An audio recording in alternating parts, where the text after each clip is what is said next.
ஒரு ஆத்தங்கரையில 2 மரம் இருந்துச்சு. ஒரு குருவி முதல் மரத்துக்கிட்ட போய் மழைக்காலம் வரப்போகுது, நான் உன்கிட்ட கூடு கட்டிக்கிட்டுமா அப்படின்னு கேட்டுச்சான். அதுக்கு அந்த மரம் முடியாதுன்னு சொன்னதும் 2வது மரத்துக்கிட்ட போய் கேக்குது. அந்த மரம் சம்மதிக்கவும் குருவி தன்னுடைய குடும்பத்தோட அந்த மரத்துல சந்தோஷமா வாழ ஆரம்பிக்குது.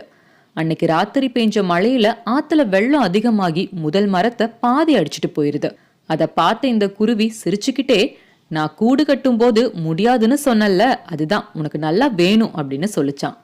அதை கேட்ட அந்த மரம், எனக்கு முதல் மாதிரி வலு இல்ல, இந்த மழைக்கு நான் தாங்க மாட்டேன்னு எனக்கு நல்லாவே தெரியும். அதனாலதான் நீ கூடு கட்ட கேட்கும் போது முடியாதுன்னு சொன்னேன். இப்ப நீயும் உன்னோட குடும்பமும் பாதுகாப்பா இருக்கீங்க, அதுவே எனக்கு சந்தோஷம் அப்படின்னு சொல்லிச்சான்.